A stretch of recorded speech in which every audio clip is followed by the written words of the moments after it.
Hello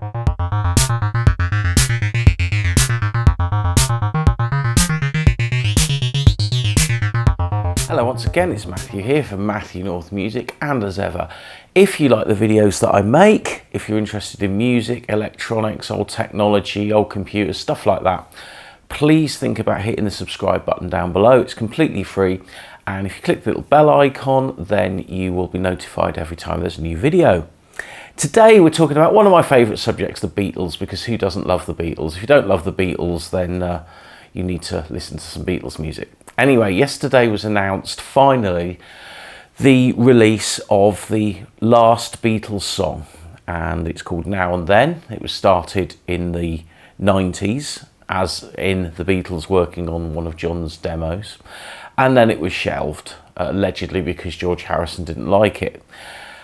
As time has gone on, technology has moved on, and now they've been able to complete it using a lot of Peter Jackson's AI technology to clean up the original tape with John's voice on. Now, if this is proven successful, and there's no reason not to doubt it, you only got to think what they could then redo to Free as a Bird and Real Love, because they suffered with some limitations of the technology they had at the time to clean the tapes up. And I'm sure those two songs could be improved. And in fact, if you could also make them sound less like ELO and make them sound more like the Beatles, that would be even better. But that's a whole subject for a whole different video. Although Real Love is by far my favourite of the two songs that they released. That's a beautiful song. Anyway, Now and Then is coming out as a 7-inch single. Now, there's two things about this 7-inch single. Firstly, the front cover artwork just looks dreadful. I don't know if you've seen it, but it just looks awful. Really don't like it at all. The second thing is the price, and it's come out on 3 different formats that I've seen so far. There is a standard black vinyl format, and then there is a clear vinyl format, and I think it's a green vinyl format. Now, the black vinyl format is retailing for $14.99, and the 2 coloured vinyls are retailing for $17.99. Now, let's get some comparison on this. Here is the Beatles singles collection. Now, this has 23 7-inch singles, and they're very well pressed. They all have really nice, printed covers, and they have polylined inner sleeves. You know, they did a good job with this. Now, you can buy this shipped from Amazon at the moment for £175, which is a bit higher than what it was, but that's still £7.50 per record, near enough. So, especially if you knock off a bit for the cost of pressing the box. Now, I actually bought mine in 2020, and I paid £120 for it shipped. I bought it from outside the UK. But including all the taxes and everything, it was £120. So, that was even cheaper. But £7.50 is your baseline price per record. So how can it be justified to double the price just for one record? Now, this record's going to have Love Me Do on the B-side. Now, we don't know yet whether it's the proper original Love Me Do, or whether it's the Please Please Me album version that generally appears on reissues of Love Me Do. We don't know that, but it really doesn't matter. Now, I would have thought it would have been more sense, because there's also a 12-inch single as well, and I've got no idea whether that's going to have bonus tracks or not, but there is a 12-inch single. I think there may even be a 10-inch single as well, but I'm not too sure. But it would have made much more sense to have had this song plus Free as a Bird and Real Love ideally remixed as an EP. That would have made a really good product. And if that was £15, it's still quite expensive for 3 songs, but I would have probably paid that. But £15 for just a 7-inch single, nah. But you see, it's the double C.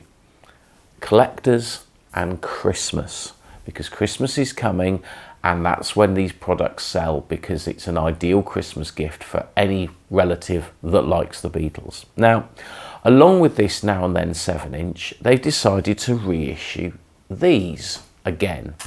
Now, these are the classic, the Red Album and the Blue Album. I don't have a copy of the Blue Album to hand, but I do have the Red Album. I only own this because I bought some Beatles records from somebody off eBay a while ago, and they threw this in as an extra because it didn't sell on their other auction. And, you know, mine's a late 70s copy, and it's in really nice condition, but I've never played it because I've got no need to. If I want to listen to the Beatles, I wouldn't put one of these on. I would normally pop on one of the regular albums or something else, something maybe a bit more interesting compilation-wise. Now, the thing with these albums are, this one and the blue one, they're probably two of the biggest selling Beatles albums because everybody's had these. They got reissued, I think, in 2012, and the 2012 reissues are most notable because they are an all-analog cut, which lots of people want. And so they were cut in the same way that the Beatles in Mono box set was made. The thing with these albums now is they're now doing them as triple albums because they've bunged in a load of extra tracks, which on the face of it doesn't seem like a bad idea. And all the new tracks have been remixed by Giles Martin, and they've used some of the demix technology, no doubt, to sort of clean them up. So they're going to be all stereo and they're all going to be new mixes. The tracks on the albums that have already been remixed for things like the Abbey Road box set, the Sgt. Pepper box set, the Revolver box set, they're going to use those mixes for this album. And looking at the track listing, it's interesting that some of the Magical Mystery Tour tracks have had new mixes and a few other songs. So it's one of those albums I'd probably like to listen to it once just to hear the new mixes of the songs that haven't been remixed. But this is the real sticking point with me, is the price. Because they're charging $69.99 per album. So if you want to buy both, it's £140, of which they are also doing a box set version that's also around about £140. Now, whether the box set is literally the two triple albums just shoved in a box, or whether they have individual sleeves with a booklet or something, I don't know. But the outer box, to me, doesn't look all that great. But if it does have individual sleeves and it does have a book or something, then as a package, it makes sense. But the price just doesn't make sense to me at all. I mean, for £140, if you look second-hand, you could probably buy most of the Beatles albums for that. You could certainly get the whole shebang on CD for that. Second-hand, you could probably buy the whole Beatles collection on CD for about 50 quid if you hunted around. So £70 for a compilation album, to me, is just too much money. It's just over the top. I mean, I think the Revolver box set was quite overpriced. I mean, the Let It Be box set, that's come down significantly in recent times, and I think that came down to almost 50 quid not so long ago. And the George Harrison 8LP, All Things Must Pass, that came down a lot, and so did the 5LP. I think the 5LP version came down to 50 quid not that long ago. So that's only one record less than the Beatles thing, and that's, you know, a third of the price. So yeah, it's a lot of money. Now, if you want to have something like the Bread and the Blue album, and say you weren't bothered about them being the new mixes, but you wanted them to be well pressed and, you know, an analog cut, then there's a cheap way of doing this, and that's by picking up a copy of this. This is the Beatles box set, also known as the Beatles from Liverpool box set, and this came out in the late 70s, and it's got 8 LPs inside it. Now, the covers on the individual albums, you know, they're not very good. The covers aren't very good, but, you know, the sleeve notes are good. I said 1980 these came out, and all the records have polythene lined inner sleeves, and they were all pressed and cut by EMI, and the sound quality is excellent. And also, you've got quite a few sort of alternate mixes that are on here, and, you know, a few little extra bits and bobs that were never released before. So you actually got some unreleased material. But this box set, I mean, mine's in particularly nice condition. But the thing with box sets are, particularly box sets made in the 70s and 80s, people generally didn't play them very often because they're a bit of a faff to just get the box out and take an album out and play it. So even if you find one of these with a tatty box, and there's a lot with tatty box, the records are normally in good condition. And if you hunt around, you can pick one of these up for 20 quid at a car boot sale or a record fair. You know, you can go onto eBay, but you should be able to get one of these for less than 40 quid. And so you've got 8 LPs in there.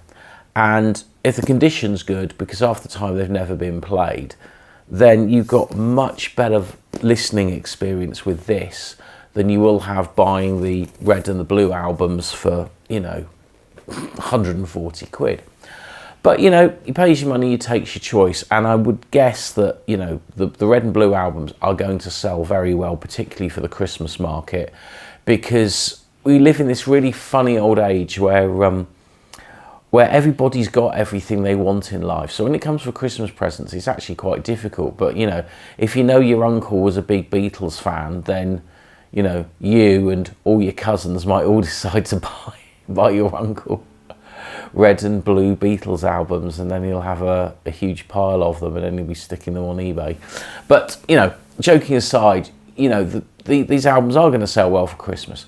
My prediction is they will probably come down in price, as has some of the other Beatles box sets. But this is the thing with the Beatles. You just don't know what's going to happen to the prices of these box sets. Things like the Pepper box set never really came down in price, and then they became out of print and now they're expensive. The Magical Mystery Tour box set, which was 2 7-inch EPs and a couple of Blu-rays, that did come down in price. And I was an idiot, didn't buy it, and then I ended up having to buy a new old stock one and paid a fortune for it. The Revolver box set is kind of static in its price, but the Let It Be box sets, they've come right down in price. So you just don't know what's going to happen with this stuff. But anyway, that's just my little rant of opinion about this product. You know, I'd love to hear what you think about it, and please leave a comment below. But for now, that's it, and I'll catch you on the next one.